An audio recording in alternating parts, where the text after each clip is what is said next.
कपड़े धोने वाली बहू। शादी के पहले से ही विभा को कपड़े धोने का बड़ा शौक था। कभी नल के नीचे तो कभी तालाब के पास। अरे मेरी नीली वाली लुंगी नहीं दिख रही है।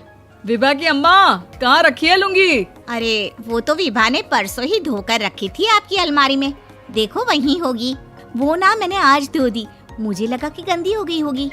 अरे कैसे गंदी हो गई थी? उसे तो मैंने पहना भी नहीं। हे भगवान, इस लड़की के कपड़े धोने की आदत से परेशान हो गया हूँ मैं। जितना तो घर में राशन नहीं आता, उससे कहीं ज्यादा डिटर्जेंट पाउडर का खर्चा है। इसकी शादी करवा दो, शादी जाए अपने घर में ही करे काम, फिर चाहे घर के कपड़े धोने हो या पूरे गांव के। हाँ ठीक बोल रही हो, देखता हूँ मैं कोई लड़का। वो दिन भी आ जाता है जब विभा को देखने लड़के वाले आ जाते हैं। लड़की मुझे अच्छी लगी। होने वाली सास कहती है, बेटी अगर कुछ पूछना है तो पूछ लो। वैसे तो हमारी लड़की बहुत ही शर्मीली है, जो बोल दो वो मान लेती है, इसे क्या पूछना होगा।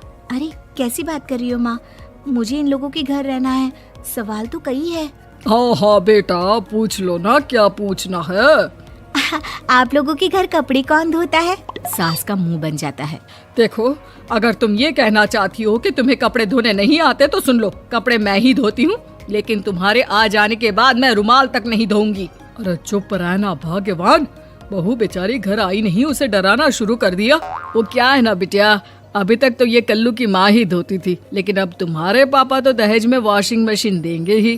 तभी विभा की माँ बोल पड़ती है, सवाल भी पूछा तो क्या। वैसे भाई साहब, मशीन की तो फिर भी कपड़े धोने की कैपेसिटी होती है, मतलब जो बिटिया दे रहे हैं ना विभा, इसे कपड़े धोने का बहुत शौक है। ये आप लोगों के क्या, आस पड़ोस गांव मोहल्ले सबके कपड़े धो दे और उफ तक ना करे।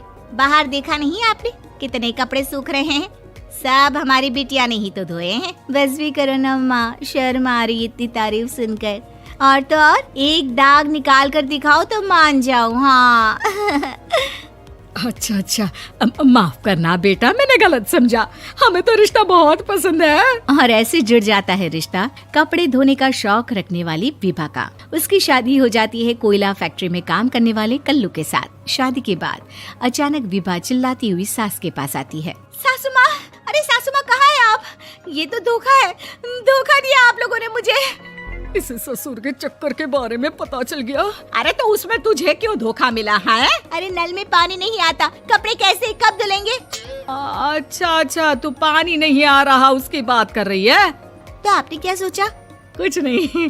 अच्छा, तेरी माँ ने कहा था कि कपड़े धोने का शौक है तुझे, याद आया मुझे। शौक बोलकर कपड़े धोने वाले मेरे जुनून को कम ना आके सासू माँ, कपड़ा धोना मेरा गुरूर है। तभी पति भी वहाँ आ जाता है। अभी मैंने इसे सनी देओल की फिल्म दिखाई है, उसी के डायलॉग मार रही है माँ। अच्छा सुन, साफ बता रही हूँ, पानी सुबह 4 से 6 और शाम को 10 से 12 आता है, समझी? विभा टाइमिंग सुनकर हैरान हो जाती है। ये क्या भूतों का मोहल्ला है? सुबह 4 बजे उठकर कौन कपड़े धोता है? 4 बजे टंकी में पानी जाता है, फिर सारा दिन धोना ना, किसने मना किया?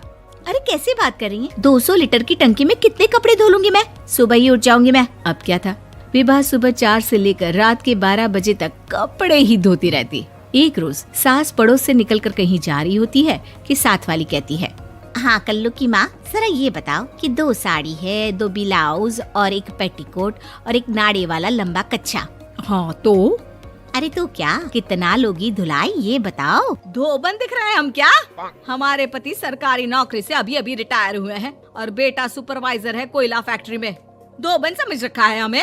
हाय रे कल्लू की अम्मा, माफ कर दो, वो तो मोहल्ले में यही सब बता रहे थे कि तुमने बहू को कपड़ा धुलवाने के काम में लगा दिया है। सास को पड़ोसन की बात सुनकर गुस्सा आ जाता है। वो घर पहुंचती है जहां घर के बाहर ही इतने सारे कपड़े सूख रहे होते हैं जितने कि किसी धोबन के घर पर। अरे ओ कल्लू की दुल्हन, बाहर निकल।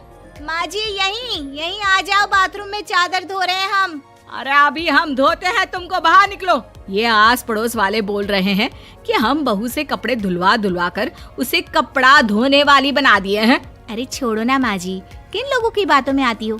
आस पास के लोगों का तो काम ही होता है कि वो किसी तरह सास बहू को लड़ा दे।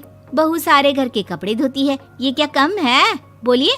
सास को भी लग जाता है कि वो बहू का ये सनकीपन नहीं छुड़वा सकती, इससे अच्छा है कि खुद ही चुप हो जाए। एक रोज सास और बहू मंदिर जाते हैं, जहाँ सास की साड़ी वहाँ खड़ी भीख मांगने वाली से मिलती है। माँ जी क्या बात है, आपकी साड़ी उस भिखारन से कितनी मिल रही है ना? हाँ हाँ देखो तो, दोनों की साड़ी मिल रही है। क्या बात है कल्लू की अम्मा, तुम खुद को तो अफसर की बीवी बताती हो और ऐसी सिंपल सी प्लेन साड़ी पहनकर घूमती हो। सिंपल और प्लेन नहीं है ये साड़ी। तो क्या सोने के धागे से फूल बने हैं? कुछ भी सासू माँ, कुछ भी। हाँ बने थे इस साड़ी में सोने के धागे से फूल। मेरे पति लेकर आए थे मद्रास से स्पेशली मेरे लिए 10,000 की। ताहे भाई साहब इस भिखारन के लिए भी सेम टू सेम साड़ी लेकर आए होंगे 10,000 की।